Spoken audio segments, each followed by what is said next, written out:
माझं नाव रोहन असून मी एक जिम ट्रेनर म्हणून स्वतःची जिम चालवत होतो. सकाळी 6 ते 8 महिलांची वेळ होती. त्यानंतर 8 ते 11 व संध्याकाळी 5 ते 10 ही पुरुषांची वेळ होती. असा माझ्या जिमचा दिनक्रम होता. मला जिम सुरू करून 1 वर्ष झालं होतं.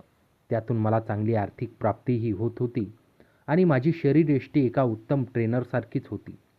मी 24 वर्षाचा अविवाहित तरुण होतो. काही दिवसानंतर जेव्हा मी सकाळी जिम उघडण्यासाठी नेहमीप्रमाणे 5:30 वाजता आलो आणि जिमची साफसफाई करून मला 15च मिनिटं झाली होती, तेव्हाच महिला सभासद जिमसाठी येऊ लागल्या होत्या. त्याच वेळेस अचानक कोणीतरी माझ्या खांद्यावर हात ठेवला. मी आतून थोडा घाबरलो, कारण इतक्या दिवसात कोणत्याही स्त्रीने माझ्याशी असे कधीही केले नव्हते. मग ही अचानक माझ्या खांद्यावर हात ठेवणारी महिला कोण असावी? म्हणून मी मागे वळलो आणि समोर एका पुरुषाला पाहून आश्चर्यचकित झालो. पण त्याच्या शेजारी एक सुंदर, गोरी आणि सुदृढ शरीरयष्टी असलेली महिला उभी होती. माझ्या जिममध्ये तिच्यासारखी एकही देखणी महिला नव्हती. तिने तिचे केस स्टायलिश पद्धतीने बांधलेले होते. तिचे तीक्ष्ण डोळे, सरळ नाक, गुलाबी गाल आणि लाल ओठ, अशी सुंदर स्त्री माझ्या आयुष्यात पहिल्यांदाच मी पाहत होतो.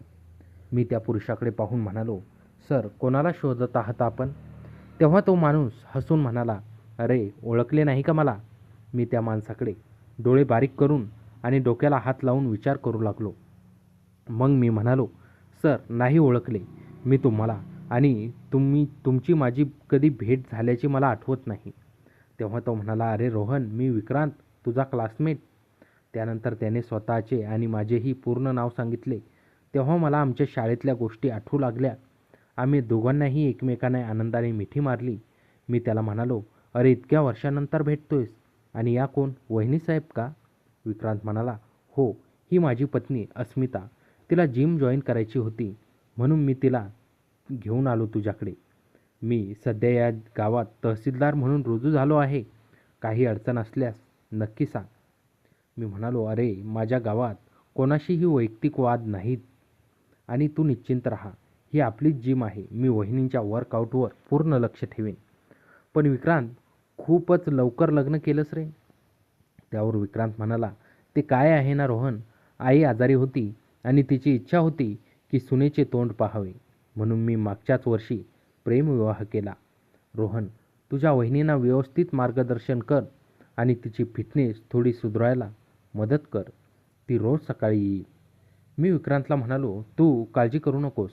आता मी वहिनींना एका महिन्यात इतके फिट करेन की तू सुद्धा ओळखू शकणार नाहीस." एवढे बोलून विक्रांत तिथून निघून गेला. मी वहिनींशी मराठीत बोलायला सुरुवात केली. तेव्हा वहिनी मला म्हणाल्या, "भाई साहब, हिंदी में बात करो, मुझे थोडी कम समझ में आती है मराठी." त्या वहिनी पंजाबी ड्रेस घालून जिममध्ये आल्या होत्या. मग मी त्यांना म्हणालो, "भाभी, कल से जिम कॉस्ट्यूम पहनकर आना." पंजाबी ड्रेसमध्येही अस्मिता वहिनी खूपच सुंदर दिसत होत्या. मग मी हळूहळू आज त्यांच्याकडे लक्ष देऊन त्यांचा व्यायाम करून घेऊ लागलो. जेव्हा जेव्हा वहिनी वजन उचलण्यासाठी खाली वाकायच्या, तेव्हा माझे लक्ष त्यांच्याकडे वारंवार जाऊ लागले होते. अर्ध्या तासाच्या व्यायामानंतर वहिनी माझ्याजवळ आल्या आणि विचारू लागल्या, "भाई साहब, मुझे और भी पतला होना है. उसके लिए पेट का एक्सरसाइज मुझे करके बताओ." मग मी वहिनींना एक मॅट दिली आणि पोटाचा व्यायाम कसा करावा हे दाखवू लागलो. मी सलग 50 सिटअप्स करून दाखवले आणि तसाच व्यायाम त्यांना त्याच मॅटवर करायला सांगितला. त्यांना पूर्वीचा सराव नसल्यामुळे त्यांचे पाय इकडे तिकडे हलत होते. मी वहिनींना म्हणालो, "भाभी, आप लेट जाओ. आपके पैरों के ऊपर मैं अपने पैर रखता हूँ. उसके बाद आपको सिटअप्स निकालना आसान हो जाएगा." त्यावर त्या तयार झाल्या. मी जेव्हा त्यांच्या पायावर पाय ठेवून तिथे उभा राहिलो आणि काउंट करू लागलो, तेव्हा 2-3 सिटअप्स व्यवस्थित झाल्यानंतर माझे लक्ष वहिनींच्या खांद्याकडे गेले. त्यांनी घातलेल्या पंजाबी ड्रेसमधून त्यांच्या खांद्यावरील पट्ट्या स्पष्ट दिसत होत्या आणि त्या त्यांच्या त्वचेच्या रंगाशी इतक्या मिळत्या-जुळत्या होत्या की त्यांना पाहून माझ्या मनात एक वेगळीच चुळबुळ सुरू झाली.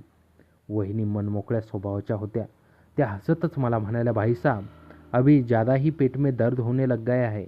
आज के दिन के लिए यह एक्सरसाइज इतना ही ठीक है." मग त्यांनी झोपूनच माझ्यासमोर हात पुढे केला आणि म्हणाल्या, भाई साहब अपना हाथ मुझे दो और मुझे खड़ा करके दो क्योंकि मेरे पेट में ज़्यादा खिंचाव आ गया है. इतर सर्व स्त्रिया माझ्याकडे पाहत होत्या. मी विचार केला की यांच्यासमोर मी वहिनींना हात कसा देऊ, पण कोणाचीही पर्वा न करता मी वहिनींसमोर हात पुढे केला. त्यांनी लगेच आपला नाजूक हात माझ्या हातावर ठेवला आणि त्या उभ्या राहिल्या. त्यांच्या हाताचा स्पर्श इतका मऊ आणि नाजूक होता की मी ते शब्दातही सांगू शकत नाही. उभ्या राहून वहिनी मला म्हणाल्या, भाई साहब बहुत हार्ड एक्सरसाइज था, एक बात पूछो आपसे. मी म्हणालो, बोलो ना भाभी. त्या म्हणाल्या, आपकी पर्सनालिटी काफ़ी ज़बरदस्त दिखती है, कितने दिन हो गए आपको ऐसी बॉडी बनाने के लिए. मी म्हणालो, भाभी मुझे 1 साल हो गया, डेली शाम को एक्सरसाइज करता हूँ. तेव्हा वहिनी विचारू लागल्या, आप मुझे आपके 6 पैक्स दिखा सकते हैं क्या. मी म्हणालो, भाभी 8 बजे ये जिम महिलाओं के लिए बंद हो जाती है, उसके बाद मैं आपको दिखा सकता हूँ. वहिनी म्हणाल्या, मुझे पक्का देखना है तुम्हारे 6 पॅक्स. असे म्हणून राहिलेल्या 10 मिनिटात त्यांनी इतर छोटा मोठा व्यायाम केला. हळूहळू जिममधील इतर स्त्रिया घरी निघून गेल्या. आता जिममध्ये फक्त मी आणि वहिनीच उरलो होतो. मी जिमचे रजिस्टर मेंटेन करत होतो तेव्हाच वहिनी माझ्यासमोर येऊन उभ्या राहिल्या. मी विचारलं, भाभी आपको लेने के लिए विक्रांत आएगा क्या. वहिनी म्हणाल्या, भाई साहब सब बातें छोड़ो, पहिले अपने 6 पॅक दिखाओ. मी ती गोष्ट विसरलो होतो, पण वहिनींच्या ती चांगलीच लक्षात होती. मग मी माझे ट्रॅकसूटचे अप्पर काढले आणि त्यांना माझे 6 पॅक दाखवले. ते पाहून त्यांनी आपले दोन्ही हात तोंडावर ठेवले आणि म्हणाल्या, सच में भाई साहब क्या खूबसूरत पर्सनालिटी है अंदर से आपकी. काश ऐसी पर्सनालिटी आपके दोस्त की भी होती तो मज़ा आ जाता. मी म्हणालो, कोई बात नहीं भाभी, अभी विक्रांत इस गांव में आया है तो डेली शाम को उसे जिम बुला लिया करूँगा और मेरे जैसी ही उसकी पर्सनालिटी कर दूंगा. वहिनी मुश्किलपणे हसून म्हणाल्या, भाई साहब उन्हें खाने से टाइम मिलेगा तब तो वो पर्सनालिटी बनाएंगे. तेवढ्यात वहिनीच्या मोबाईलवर विक्रांतचा फोन आला. त्याने सांगितले की अस्मिता, रोहन तुला घरी सोडून देईल, मी एका महत्त्वाच्या बैठकीसाठी बाहेर जात आहे. त्यावर वहिनी मला म्हणाल्या, देखिए भाई साहब अपनी बीबी को जिम से घर ले जाने के लिए भी उनके पास टाइम नहीं है और आप उनकी पर्सनालिटी आपकी तरह करने के लिए रहने दो भाई साहब, उनसे नहीं होगा. आप मुझे घर पर छोड़ दो, कल सुबह 6 बजे मैं आ जाऊंगी. मी म्हणालो, मगर भाभी मेरे पास तो बाइक है, आप उस पर बैठ सकती है ना. वहिनी म्हणाल्या, मुझे 4 व्हीलर से ज़्यादा बाइक पर बैठने में मज़ा आता है. बहुत दिनों के बाद आज मैं बाइक पर किसी के साथ बैठूंगी. मी ट्रॅकसूट घालून घेतलं आणि जिमला कुलूप लावून वहिनींना घरी सोडण्यासाठी निघालो. वहिनी गाडीवर दोन्ही पाय एका बाजूला टाकून बसण्याऐवजी दोन्ही पाय दोन्ही बाजूला करून बसल्या. मी म्हणालो, भाभी आप ऐसे मत बैठा करो, अगर रास्ते में किसी ने मुझे आपके साथ ऐसे बाइक चलाते हुए देख लिया तो गड़बड़ हो जाएगी. आप जैसे आमतौर पर बैठते हो वैसे ही बैठो. त्यावर वहिनी गाडीवरून उतरल्या आणि दोन्ही पाय एका बाजूला करून व्यवस्थित बसल्या. त्या हसून म्हणाल्या, कितने डरते हो भाई साहब आप लोगों से, एक तहसीलदार की बीबी तब भी आपके पीछे बैठी है और मुझे कोई डर नहीं लग रहा है. मी म्हणालो, भाभी आप बड़े लोग हैं और हम छोटे लोग, आपसे ज़्यादा हमारी चर्चा इस गाव में बहुत होती. तेव्हाच माझी गाडी शहराच्या मुख्य रस्त्यावरून जाऊ लागली, जिथे 3-4 स्पीड ब्रेकर होते.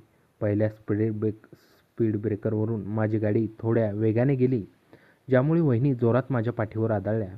मी लगेच त्यांना सॉरी म्हणालो. त्यांच्या शरीराचा स्पर्श माझ्या पाठीला झाल्यामुळे माझ्या मनात पुढच्या स्पीड ब्रेकरवरही गाडी तशाच वेगाने नेण्याची सुप्त इच्छा निर्माण झाली.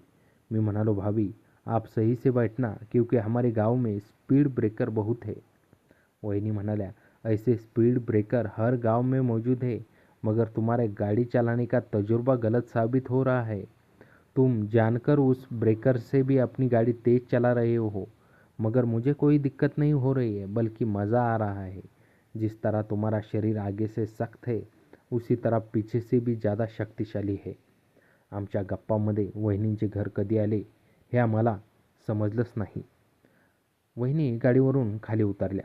मी म्हणालो, भाभी कल सुबह जिम के लिए टाइम पर आ जाना, चलता हूँ मैं. वहिनी म्हणाल्या, अरे भाई साहब ऐसे कैसे जा रहे हो, आप पहली बार हमारे घर आए हो, चाय पीकर तो जाओ. मी म्हणालो, भाभी जिम करने वाले कभी चाय नहीं पीते. वहिनी म्हणाल्या, तो ठीक है ना भाई साहब, हमारे यहाँ दूध काफ़ी अच्छा मिलता है, तो दूध पी लेना. चलो चलो उतरो जल्दी गाडी से. मी गाडी पार्क करून आत गेलो. विक्रांतला सरकारी निवासस्थान मिळालं होतं, जे खूप मोठं होतं. घरात नोकर चाकरीही होते. मी हॉलमधून सोफ्याजवळ उभा होतो. तेवढ्यात वहिनींना पाहून मी आश्चर्यचकित झालो, कारण त्या आता गाऊन घालून समोर आल्या होत्या. एवढ्या कमी वेळात त्यांनी कपडे बदलले याचाच मी विचार करत होतो. वहिनी म्हणाल्या, अरे भाई साहब, आप ऐसे खड़े क्यों हो? बैठो ना, मैं अभी आपके लिए पानी और दूध लेकर लाती हूँ. मी सोफ्यावर बसलो. वहिनी त्या गाऊनमध्ये अतिशय सुंदर दिसत होत्या. थोड्याच वेळात त्या ट्रे घेऊन आल्या, ज्यात पाणी आणि दुधाचा कप होता. त्या म्हणाल्या, ये लो भाई साहब, गरमागरम दूध ले लो. इसको पीने के बाद आपको अच्छा महसूस होगा. मी त्यांच्या हातातून कप घेतला आणि म्हणालो, धन्यवाद भाभी. त्यावर त्या म्हणाल्या, भाई साहब, इसमें धन्यवाद कहने की क्या बात है? आप भी मेरे पति के दोस्त हो.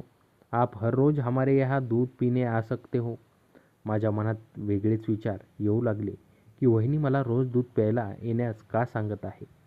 वहिनी पुढे म्हणाल्या, भाई साहब, आपकी कोई गर्लफ्रेंड नहीं है क्या? इतनी तगड़ी पर्सनालिटी है आपकी, ज़रूर कोई ना कोई तो होगी जो आपके ऊपर मरती होगी. मी म्हणालो, भाभी, मेरी ऐसी किस्मत कहाँ कि मुझे कोई गर्लफ्रेंड मिल जाए. मैं तो किसी लड़की की तरफ देखता भी नहीं, तो प्रपोज कैसे करूँ? और अगर कभी कोई मिलेगी भी तो वह मेरी पर्सनालिटी से मैच होनी चाहिए. वहिनी म्हणाल्या, क्यों नहीं मिलेगी, ज़रूर मिलेगी. एक बार बाहर घूम कर तो देखो, लड़कियां को लाइन देने को तैयार रहेगी. मी म्हणालो, भाभी, अगर मिले भी ना तो आपकी तरह ही खूबसूरत होनी चाहिए, तभी मैं उसे स्वीकार करूँगा, नहीं तो मेरा टाइम वेस्ट हो जाएगा. वहिनी लाजत म्हणाल्या, सच में भाई साहब, मैं आपको इतनी खूबसूरत दिखती हूँ? आपके दोस्त ने तो कभी मेरी तारीफ नहीं की. सच में तुम्हें असली खूबसूरती की परख है. कोशिश करूंगी की तुम्हें कोई अच्छी लड़की मिल जाए. आम्ही बोलत असताना माझे लक्ष पुन्हा वहिनींच्या खांद्याकडे गेले. त्यांच्या गाऊनमधून पुन्हा पट्ट्या दिसत होत्या. त्यांना पाहून माझ्या मनात एक वेगळीच भावना निर्माण झाली. पण स्वतःवर नियंत्रण ठेवून मी तिथे शांत बसून राहिलो. वहिनींनाही याची जाणीव झाली होती. त्यामुळे गप्पा मारताना त्या हळूच हात वर करून त्या पट्ट्या लपवण्याचा प्रयत्न करत होत्या. काही वेळाने मी निघण्याची परवानगी घेतली आणि म्हणालो, भाभी, कल टाइम से जिम में आ जाना. वहिनी म्हणाल्या, आप टेंशन मत लो भाई साहब, आपकी पर्सनालिटी देखने के बाद मैंने तय कर लिया है कि आप जैसी फिगर बनाकर ही रहूँगी. आपके साथ बहुत मेहनत करूँगी. मी म्हणालो, यह हुई ना बात, गुड, मैं चलता हूँ भाभी. घरी आल्यावरही माझ्या डोळ्यांसमोर वहिनींचा चेहराच फिरत होता. आजपर्यंत मी जिममध्ये कोणत्याही स्त्रीकडे अशा नजरेने पाहिले नव्हते, पण अस्मिता वहिनींच्या पहिल्याच भेटीने माझ्या मनावर गारूड केलं होतं. मी फक्त उद्या सकाळ होण्याची वाट पाहत होतो. नेहमीप्रमाणे सकाळी 5:30 वाजता मी जिम उघडली, साफसफाई केली आणि हळूहळू महिला सभासद येऊ लागल्या. परंतु 6:15 वाजत आले तरी अस्मिता वहिनी आल्या नव्हत्या. माझे डोळे सारखे दरवाजाकडे खिळले होते. अखेर 6:20 वाजता जेव्हा वहिनीने जिममध्ये प्रवेश केला तेव्हा त्यांना पाहून मी अवाकच झालो, कारण त्यांनी जिमचे कपडे न घालता अत्यंत घट्ट असा स्विमिंग ड्रेस घातला होता. तो ड्रेस त्यांच्या शरीराला पूर्णपणे चिकटला होता. जिममधील इतर स्त्रिया त्यांच्याकडे पाहून कुजबुजत होत्या. त्या थेट माझ्याकडे आल्या आणि म्हणाल्या, गुड मॉर्निंग भाई साहब. माझ्या तोंडातून शब्दच फुटत नव्हता. मी कसेबसे म्हणालो, भाभी, आपने ये कौन सा ड्रेस पहना है? यह तो स्विमिंग कॉस्ट्यूम लग रहा है. आप जल्दी से मेरे चेंजिंग रूम में जाकर दूसरा ड्रेस पहन लो. वहिनी म्हणाल्या, क्यों, क्या हुआ भाई साहब, यह ड्रेस अच्छा नहीं लग रहा है क्या मुझ पर? मी म्हणालो, भाभी, आप एक बार खुद को बड़े वाले आईने में देखो, फिर मुझे बताना. वहिनी धावतच आरशासमोर गेल्या आणि स्वतःला न्याहाळू लागल्या. त्यांनी लगेच स्वतःच्या तोंडावर हात ठेवला आणि परत येऊन म्हणाल्या, सच में भाई साहब, बहुत बेकार लग रहा है ये ड्रेस मुझ पर. मी म्हणालो, भाभी, आप दूसरा ड्रेस लेकर आई हो क्या? त्या म्हणाल्या, नहीं भाई साहब, मैं तो घर से यही पहनकर निकली थी. मी म्हणालो, ठीक आहे, काळजी करू नका. चेंजिंग रूममधील कपाटात तुमच्या साईजचा एक नवीन टी शर्ट असेल, तो घालून घ्या. वहिनी चेंजिंग रूममध्ये गेल्या आणि लाल रंगाचा टी शर्ट लोअर घालून बाहेर आल्या. त्या कपड्यामध्ये त्या कमालीच्या सुंदर दिसत होत्या. त्या म्हणाल्या, भाईसाब अभी इस ड्रेस में मैं ठीक हूँ ना? मी म्हणालो, हो भाभी, हा परफेक्ट आहे. चला काल सांगितलेला व्यायाम सुरू करा. वहिनी व्यायामात व्यस्त झाल्या आणि मी हजेरी रजिस्टर भरू लागलो. तेवढ्यात जिमच्या आतून कोणाचा तरी ओरडण्याचा मोठा आवाज आला. मी धावतच आत गेलो तर वहिनी पाय धरून खाली बसल्या होत्या आणि त्यांच्या डोळ्यात पाणी होतं. मी विचारले, क्या हुआ भाभी, आप ऐसे क्यों रो रही हो? वहिनी म्हणाल्या, भाई साहब मैंने ज़्यादा वजन वाला डंबेल उठा लिया, उसकी एक प्लेट निकाल कर सीधे मेरे पैर पर आ गिरी. मी म्हणालो, याचा अर्थ तुम्ही डंबेल व्यवस्थित लॉक केले नव्हते. मी त्यांना उठण्यास मदत करू लागलो, पण त्यांना खूप वेदना होत असल्यामुळे स्वतःच्या पायावर उभे राहता येत नव्हते. वहिनी म्हणाल्या, भाई साहब मुझे काफ़ी दर्द हो रहा है, आप ऐसा करो अपने हाथों का सपोर्ट देकर मुझे उठाओ. मी इतर काही विचार न करता वहिनींना थेट माझ्या कडेवर उचलून घेतलं आणि चेंजिंग रूममध्ये घेऊन गेलो. त्यांना उचलून घेताना आमच्या शरीराचा स्पर्श होत होता. मी त्यांना हळूवार खुर्चीवर बसवलं आणि कपाटातून पेन रिलीफ स्प्रे काढून त्यांच्या पायावर मारू लागलो. जेव्हा माझ्या हाताचा स्पर्श त्यांच्या पायाला झाला तेव्हा त्यांनी डोळे मिटून एक दीर्घ श्वास घेतला. त्या म्हणाल्या, रोहनजी, तुम्हारे हाथ जिम कर कर के काफ़ी सख्त हो गए हैं. आपने मुझे जब गोदी में उठाया तो मुझे बहुत सुरक्षित महसूस हुआ. तुम्हारे हाथों में जादू है. मी थोडं सावरून म्हणालो, भाभी मैं विक्रांत को फ़ोन करके बुलाता हूँ, आपको चलने में दिक्कत हो रही होगी. त्या म्हणाल्या, रहने दो भाई साहब, मुझे यही रहना है तुम्हारे सामने, घर जाकर भी काम ही करना है, यहाँ मुझे अच्छा लग रहा है. मी म्हणालो, मगर भाभी तकलीफ बढ़ सकती है, डॉक्टर को दिखाना ज़रूरी है, कहीं फ्रैक्चर ना हो जाए. वहिनी म्हणाल्या, भाई साहब आप ही मुझे घर छोड़ दो ना, आपके दोस्त को तो ड्यूटी के अलावा टाइम ही नहीं मिलता. त्यांच्या हट्टाखातर मी जिमला कुलूप लावून त्यांना माझ्या गाडीवरून घरी घेऊन आलो. घरात आल्यानंतर वहिनींनी नोकराला पाणी व दूध आणायला सांगितले आणि त्यानंतर त्याला बाहेर पाठवले. त्या म्हणाल्या, रोहनजी एक बार तुम्हारे हाथ से मुझे पैर पर मलम लगा दो ना, क्योंकि तुम्हारे हाथों का स्पर्श मुझे बहुत अच्छा लगता है. मी मलम घेऊन त्यांच्या पायाला लावू लागलो. माझ्या स्पर्शाने त्यांच्या चेहऱ्यावर वेगळेच भाव उमटत होते. मलम लावून झाल्यावरही मी निघायला लागलो तेव्हा वहिनीने माझा हात पकडला आणि त्यांच्या शेजारी बसून घेतले. त्या म्हणाल्या, एक बार मुझे फिर से तुम्हारे 6 पैक्स देखने हैं. जब से मैंने तुम्हें पहली बार से जिम में देखा है तब से मैं तुम्हारी दीवानी सी हो गई हूँ. तुम्हारे 6 पैक्स पर हाथ घुमाने की मेरी बहुत इच्छा थी. मैं तुमसे बहुत प्यार करने लगी हूँ रोहन. मी गोंधळून म्हणालो, मगर भाभी आप विक्रांत के साथ खुश नहीं हो क्या? वहिनी म्हणाल्या, तुम्हारे दोस्त खाली नाम के तहसीलदार है, शरीर से बिल्कुल कमज़ोर है. 1 साल में उन्होंने मुझ पर प्यार नहीं दिया जो एक पत्नी को मिलना चाहिए. तुम आज का समय मेरे साथ बिताओ. असे म्हणून त्यांनी माझा हात आपल्या हातात घेतला आणि हळूहळू दाबू लागल्या. पहिल्यांदाच एखाद्या स्त्रीचा असा जवळकीचा स्पर्श झाल्यामुळे माझ्या अंगाला घामच सुटला होता. त्यांनी आपले डोके माझ्या छातीवर ठेवले आणि माझ्या अप्परची चेन उघडून माझ्या 6 पॅक्सवर हात फिरू लागल्या. त्यांच्या हाताच्या स्पर्शाने माझ्या अंगात एक वेगळी शिरशिरी भरली. आता माझ्या चेनही स्वतःवर नियंत्रण ठेवणं कठीण झालं होतं. आम्ही दोघेही भावनांच्या आहारी गेलो आणि एकमेकांच्या मिठीत विरघळून गेलो. त्या दिवसानंतर आमचा हा नित्यनियम बनला. वहिनींची जिम संपली की आम्ही थेट त्यांच्या घरी जायचो आणि एकमेकांसोबत वेळ घालवायचो. काही वेळा तर जिम रिकामी असताना चेंजिंग रूममध्येच आम्ही एकमेकांच्या मिठीत वेळ घालवत लागलो.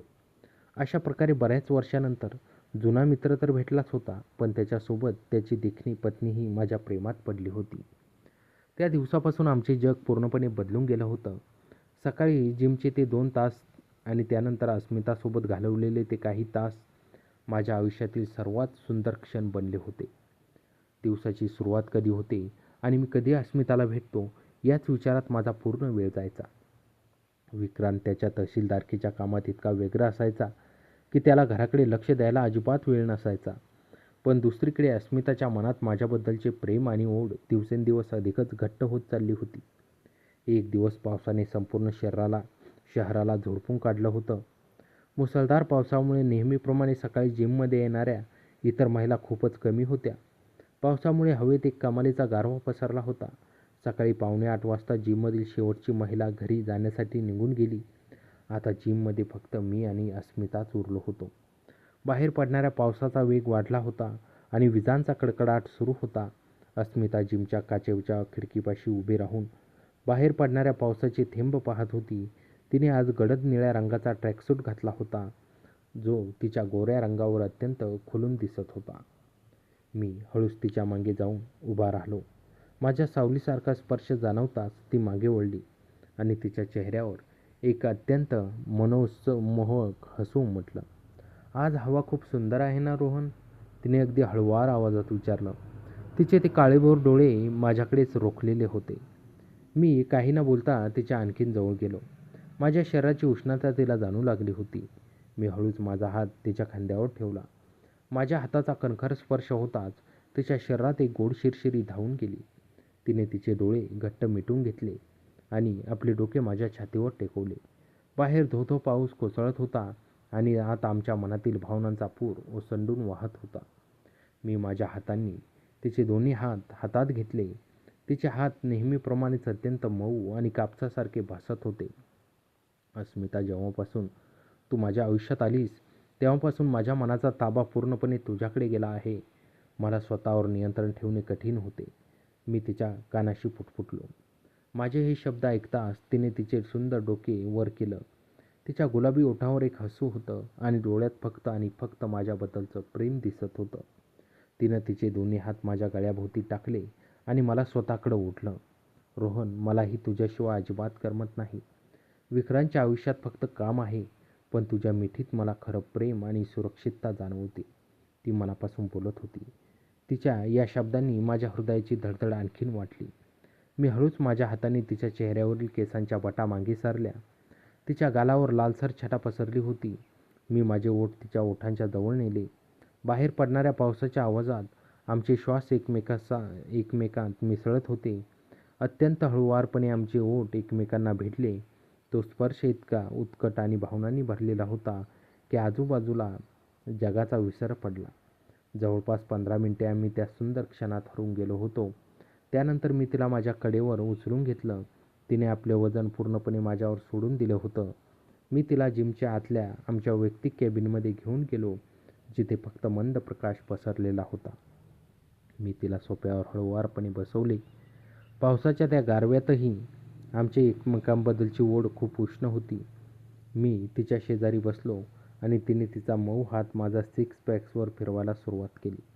तिच्या बोटांचा तो स्पर्श माझ्या शरीरात वीज चमकल्यासारखा थरथराट निर्माण करत होता. तुझी ही शरीरयष्टी मला वेड लावते रोहन. मी रोज रात्री या स्पर्शाचा विचार करत झोपते, ती अत्यंत प्रेमाने म्हणाली. मी तिच्या सौंदर्याचे कौतुक करत तिच्या गालावर आणि गळ्यावर हलकीचे ओठ टेकवली. तिने अत्यंत आनंदाने आणि तीव्रतेने माझ्या प्रेमाचा स्वीकार केला. पुढील 2 तास आम्ही दोघेही जगातील सर्व चिंता विसरून एकमेकांच्या प्रेमाच्या वर्षावात पूर्णपणे भिजून गेलो होतो. आमच्या श्वासांचे संगीत आणि बाहेर पडणाऱ्या पावसाचा आवाज एकत्र मिसळून एकाच रोमॅन्टिक माहोल तयार करत होता. दुपारी जेव्हा पाऊस थोडा ओसरला तेव्हा आम्ही दोघे शांतपणे शेजारी बसलो होतो. तिने आपलं डोकं माझ्या खांद्यावर ठेवलं होतं आणि मी तिच्या हाताशी खेळत होतो. उद्या सकाळी पुन्हा याच वेळेची मी आतुरतेने वाट पाहीन, ती माझ्याकडे पाहत म्हणाली. मी तिच्या कपाळावर एक प्रेमाचे चुंबन घेतलं आणि म्हणालो, मी सुद्धा अस्मिता.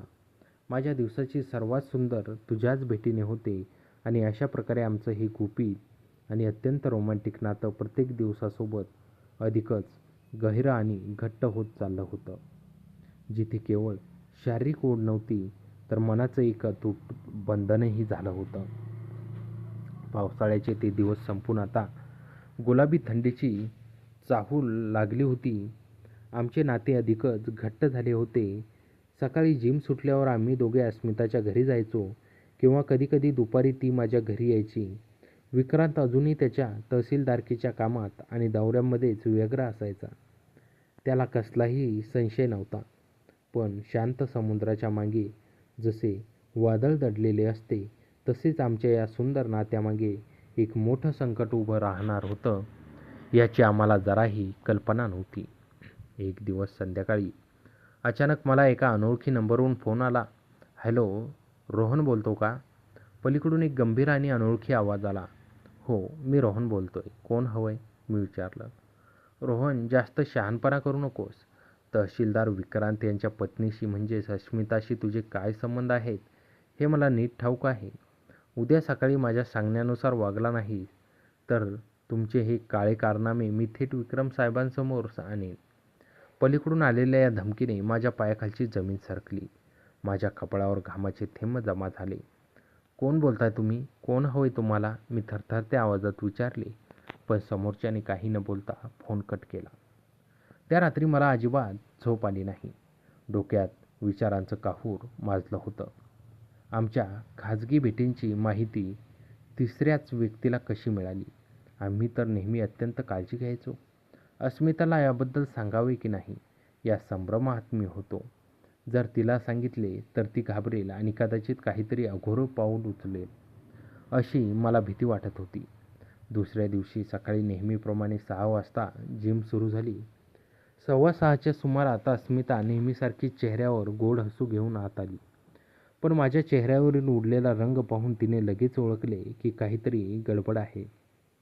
जेव्हा जिममधील इतर स्त्रिया निघून गेल्या तेव्हा तिने धावतच माझ्या जवळ येत विचारले, "रोहन, काय झालं आहे?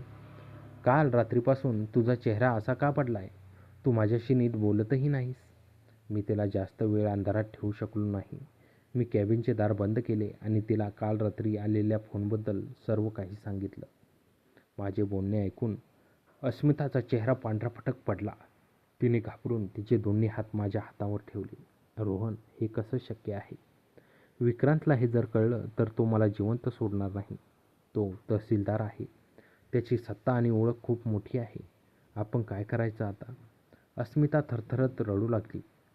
मी तिला मिठीत घेतलं आणि शांत करण्याचा प्रयत्न केला. "अस्मिता, घाबरू नकोस. मी तुझ्यासोबत आहे. आपण यातून मार्ग काढू. आधी आपल्याला हे शोधायचं आहे की तो माणूस कोण आहे आणि त्याला काय हवं आहे." दुपारी 12 वाजता माझ्या मोबाईलवर पुन्हा त्याच अनोळखी नंबरवरून मेसेज आला. "शहराबाहेर असलेल्या जुन्या पडक्या गिरणीपाशी दुपारी 3 वाजता 5 लाख रुपये घेऊन ये. पोलिसांना किंवा कोणालाही सांगण्याचा प्रयत्न केलास तर अस्मिताचे आणि तुझे फोटो थेट विक्रांतच्या हातात पडतील." माझ्याकडे इतकी मोठी रक्कम लगेच गोळा करणे शक्य नव्हतं. पण अस्मिताच्या अब्रूचा आणि आमच्या दोघांच्या भविष्याचा प्रश्न होता. मी माझ्या बँकेतून आणि एका मित्राकडून उसने पैसे घेऊन कशीबशी रक्कम उभी केली. दुपारी 2:45 वाजता मी माझ्या बाईकवरून त्या पडक्या गिरणीच्या दिशेने निघालो. माझे हृदय वेगाने धडधडत होते. तिथे पोचल्यावर ती जागा अत्यंत भयानक आणि निर्जन वाटत होती. मी बाईक उभी केली आणि पैशाची बॅग हातात धरून आत गेलो. "मी आलो आहे, समोर या," मी ओरडून म्हणालो. तितक्यात पाठीमागून एका माणसाच्या हसण्याचा आणि टाळ्या वाजवण्याचा आवाज आला. मी दचकून मागे वळलो. समोर उभा असलेला माणूस पाहून माझे डोळेच विस्फारले गेले. तो दुसरा तिसरा कोणी नसून विक्रांतच्या सरकारी बंगल्यावरील मुख्य नोकर बबन होता, जो रोज सकाळी मला पाणी आणि दूध आणून द्यायचा. "बबन, तू?" माझ्या तोंडून शब्द बाहेर पडले.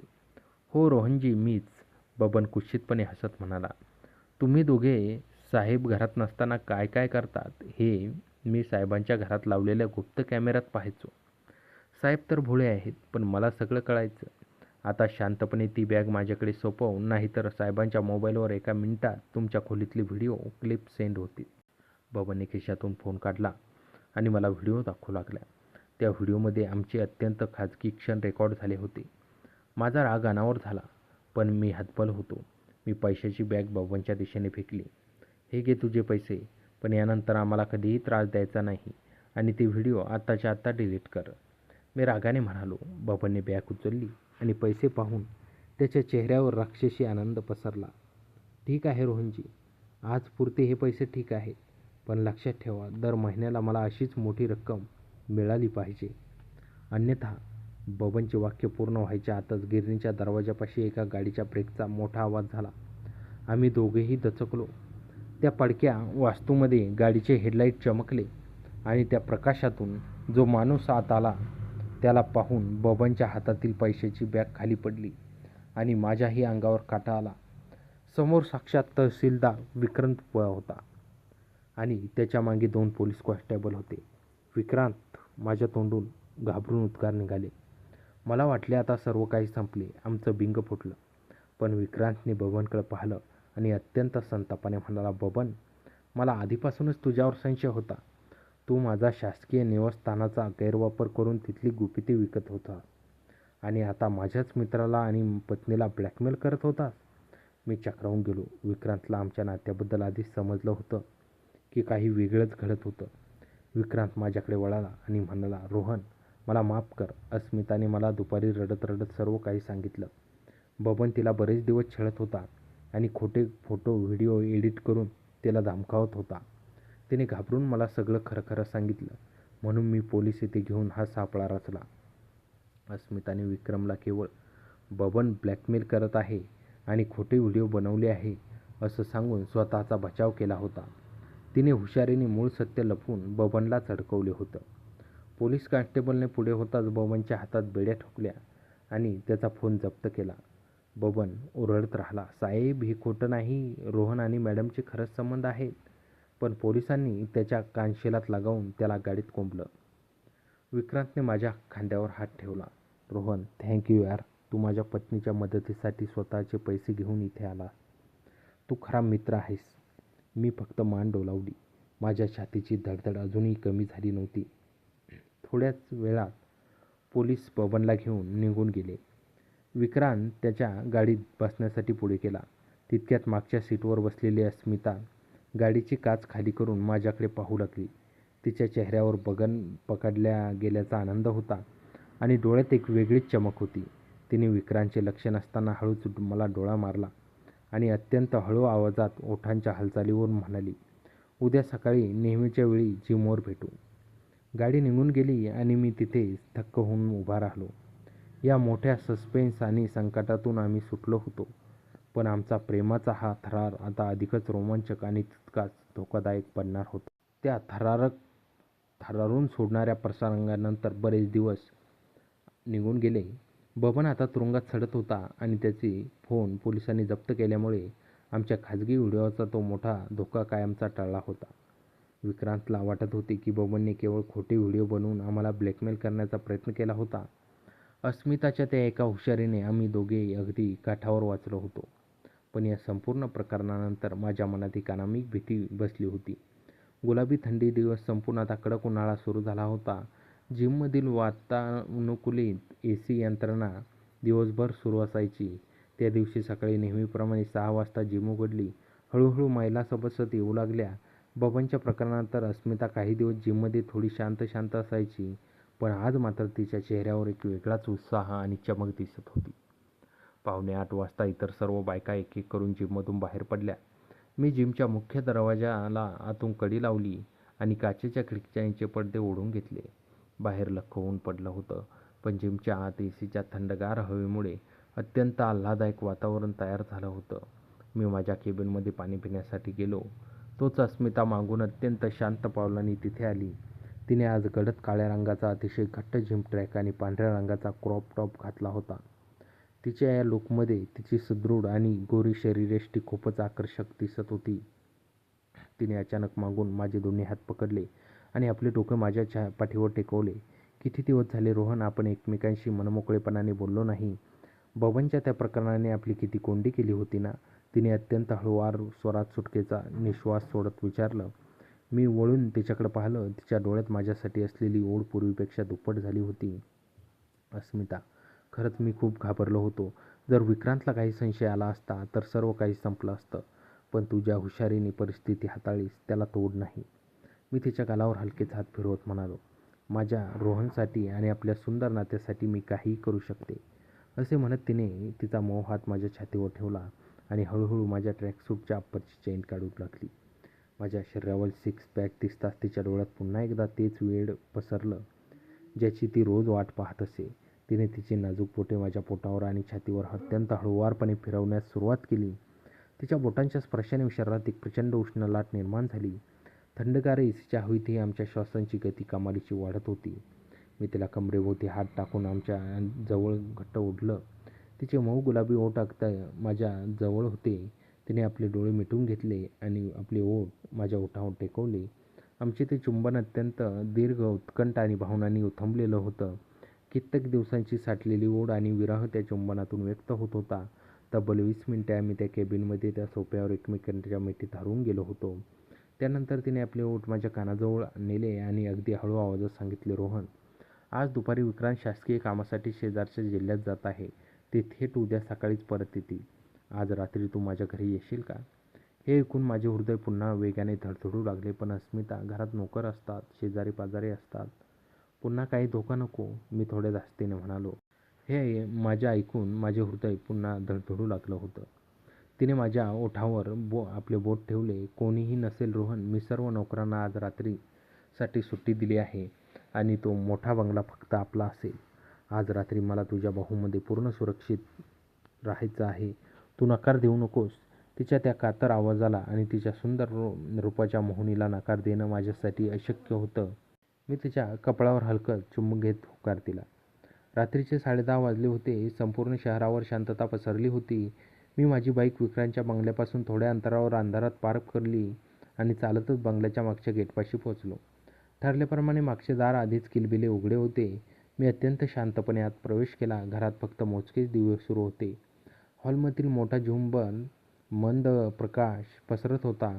मी जिना चढून बेडरूमच्या दिशेने गेलो. बेडरूमचा दरवाजा उघडाच होता. आत जाताच तिथलं वातावरण पाहून मी थक्क झालो. संपूर्ण खोलीत सुगंधी मेणबत्त्या लावल्या होत्या, ज्याचा मंद आणि सुखद सुवास सर्वत्र दरवळत होता. बेडवर अस्मिता बसली होती. तिने आज गडद लाल रंगाची मऊ सिल्कची नाईट गाऊन घातली होती. तिचे मोकळे सोडलेले लांब काळे केस तिच्या पाठीवर आणि खांद्यावर उडत होते. त्या मंद प्रकाशात ती आज एखाद्या अप्सरेसारखी दिसत होती. मला पाहताच ती बेडून उठली आणि धावत येऊन माझ्या गळ्याभोवती तिने आपले हात टाकले. मला खात्री होती की तू येशील रोहन, ती माझ्या डोळ्यात पाहत म्हणाली. मी तिला हळूच उचलून घेतलं आणि थेट बेडवर आणून बसवलं. आज कोणतीही घाई नव्हती, कोणतीही भीती नव्हती. आम्ही दोघे अगदी शांतपणे एकमेकांच्या डोळ्यात पाहत होतो. मी हळूच तिच्या हाताची बोटे माझ्या हातात घेतली. तिचे ते मऊ हात थरथरत होते. अस्मिता, तू या रूपात इतकी सुंदर दिसतेस की माझ्याकडे मला तुझ्या पाहण्याशिवाय दुसरा शब्दच नाही, मी म्हणालो. माझे कौतुक ऐकून तिने लाजून आपले तोंड माझ्या छातीवर लपवले. मी हळूहळू पाठीहून हात फिरवायला सुरुवात केली. आम्ही दोघेही एकमेकांच्या मिठीत पूर्णपणे विरघळून गेलो होतो. रात्रीचे तास कधी निघून गेले हे आम्हाला समजलेच नाही. त्या सुगंधी मेणबत्त्यांच्या मंद प्रकाशात आणि शांततेत आम्ही एकमेकांना भरभरून प्रेम केले. विक्रांतच्या शासकीय बंगल्यातील ती भव्य बेडरूम आज आमच्या प्रेमाची साक्षीदार झाली होती. पहाटेचे 4 वाजेपर्यंत आम्ही एकमेकांच्या मिठीत शांतपणे पडून होतो. रोहन, आयुष्य असेच थांबले तर किती बरे होईल ना, तिने माझ्या छातीवर बोटे फिरवत विचारले. हो अस्मिता, पण आपल्या वास्तवाचे भान ठेवावे लागेल. आता मला निघले पाहिजे, सकाळ व्हायच्या आत, मी तिच्या केसावरून हात फिरवत म्हणालो. तिने अगदी जड अंतकरणाने मला निरोप दिला. मी पुन्हा एकदा मागच्या दाराने बाहेर पडलो आणि माझ्या बाईकवर बसून घरी आलो. दुसऱ्या दिवशी सकाळी नेहमीप्रमाणे 5:30 वाजता मी जिम उघडली होती. रात्रीच्या त्या गोड आठवणी डोक्यात फिरत होत्या. मी साफसफाई आटपून काउंटरवर बसलो. 6 वाजले, 6:15 झाले, पण आज अस्मिता जिममध्ये आली नव्हती. मला वाटले कदाचित थकव्यामुळे तिला यायला उशीर झाला असेल. तितक्यात सकाळी 6:30 वाजता माझ्या मोबाईलवर विक्रांतचा फोन आला. माझ्या छातीत धस्स झालं. हॅलो, विक्रांत बोलतोय. पलीकडून विक्रांतचा आवाज खूप गंभीर आणि चिंताग्रस्त वाटत होता. हो विक्रांत, बोल ना, काय झालं? आवाज एवढा काळजीत का वाटतोय तुझा? मी कसेबसे स्वतःला सावरत विचारलं. रोहन, खूप मोठी गडबड झाली आहे. काल रात्री मी शासकीय दौऱ्यावर असताना कोणीतरी माझ्या बंगल्याची रेकी करत होतं असा संशय पोलिसांना आहे. आणि सर्वात धक्कादायक गोष्ट म्हणजे आज पहाटे आमच्या बंगल्याच्या मागच्या गेटजवळच्या CCTV कॅमेऱ्याची वायर कोणीतरी कापलेली आढळली आहे. पोलिसांनी मला तातडीने बोलावले असून मी गावाकडे परतत आहे. तू प्लीज लगेच आमच्या बंगल्यावर पोहोचू शकतोस का? अस्मिता घरात एकटीच आहे आणि ती खूप घाबरलेली आहे. विक्रांतचे हे शब्द ऐकताच माझ्या हातातील फोन सुटायचाच बाकी राहिला. CCTV कॅमेऱ्याची वायर कापली गेली होती. पण काल रात्री जेव्हा मी तिथून आलो तेव्हा सर्व काही ठीक होतं. मग आमच्या मागून कोणीतरी तिथं आलं होतं का? की बबनच्या मागे असणारी एखादी दुसरी टोळी आमच्यावर पाळत ठेवून होती? सस्पेन्सचा एक नवा भयानक पडदा आमच्यासमोर उघडला गेला होता, ज्याने आमच्या प्रेमाला पुन्हा एकदा धोक्याच्या वळणावर आणून ठेवलं होतं. विक्रांतचा तो फोन आल्यानंतर माझ्या डोक्यातील विचारांचे चक्र प्रचंड वेगाने फिरू लागले होते. माझ्या हातपायाला अक्षरशः कंप सुटला होता. CCTV कॅमेऱ्याची वायर कापली गेली होती, पण हे कसं शक्य आहे? जर कॅमेरा चालू होता तर मी बंगल्यात प्रवेश करताना आणि पहाटे तिथून बाहेर पडताना माझे फुटेज त्यात रेकॉर्ड झाले असणार. हा विचार मनात येताच माझ्या गळ्याची कोरड पडली. जर ते फुटेज विक्रांत किंवा पोलिसांच्या हाती लागले तर आमचं संपूर्ण आयुष्य उद्ध्वस्त होणार होतं. मी क्षणाचाही विलंब न करता जिमची जबाबदारी माझ्या असिस्टंट मुलावर सोपवली आणि माझ्या बाईकची किल्ली घेऊन थेट विक्रांतच्या सरकारी बंगल्याच्या दिशेने सुसाट निघालो. रस्त्याने जाताना माझ्या मनात एकच प्रार्थना सुरू होती, देवा काही करून मला फक्त वाचव. मी जेव्हा बंगल्याच्या मुख्य गेटपाशी पोहोचलो तेव्हा तिथे आधीच पोलिसांची एक जीप उभी होती. 2 पोलीस कॉन्स्टेबल गेटजवळ उभे राहून काहीतरी चर्चा करत होते. माझे हृदय जोरजोरात धडधडत होते. मी माझी बाईक एका बाजूला पार्क केली आणि जड पावलांनी आत गेलो. हॉलमध्ये प्रवेश करताच मला विक्रांत दिसला. तो खूपच चिंतित होता आणि पोलिसांच्या एका वरिष्ठ अधिकाऱ्याशी बोलत होता. सोफ्यावर अस्मिता बसली होती. तिने स्वतःला एका शालीमध्ये गुंडाळून घेतलं होतं आणि ती थरथरत असल्यासारखं भासवत होती.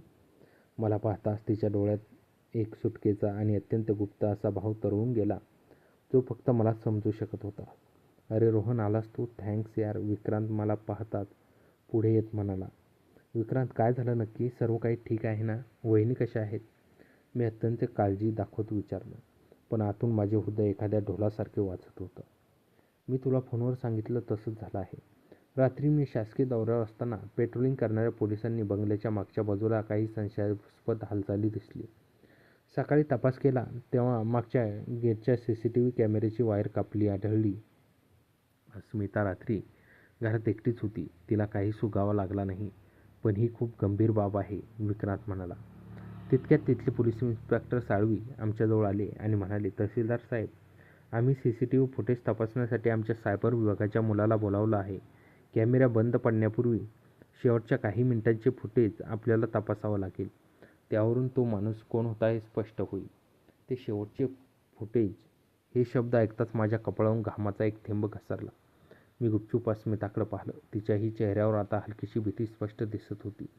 जर त्या फुटेजमध्ये मी दिसलो तर पोलीस मला आत्ताच्या आत्ता बेड्या ठोकणार होते.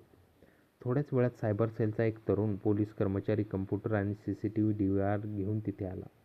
हॉलमध्ये टेबलावर स्क्रीन लावण्यात आली. विक्रांत, इन्स्पेक्टर साळवी, मी आणि अस्मिता आम्ही सर्वजण त्या स्क्रीनभोवती गोळा झालो. माझ्या छातीतील धडधड इतकी वाढली की शेजारी उभ्या असलेल्या विक्रांतला ती सहज ऐकू जाईल की काय अशी मला भीती वाटत होती. साहेब, कॅमेऱ्याचा सिग्नल रात्री ठीक 10-15 वाजता अचानक बंद झाला आहे, त्या सायबर सेलच्या मुलाने सांगितले. 10-15? माझ्या डोक्यात एकदम प्रकाश पडला.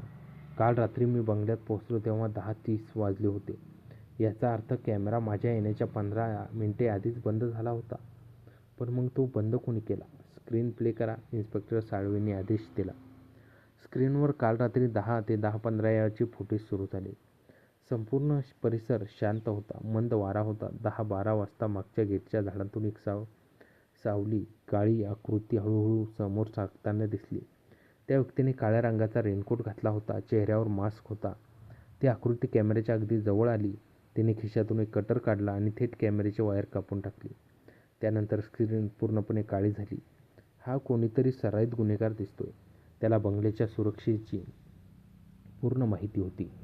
इन्स्पेक्टर साळवी विचार करत म्हणाले, माझ्या जीवात जीव आला. फुटेजमध्ये मी नव्हतो, पण मग तो काळ्या रेनकोटमधील माणूस कोण होता?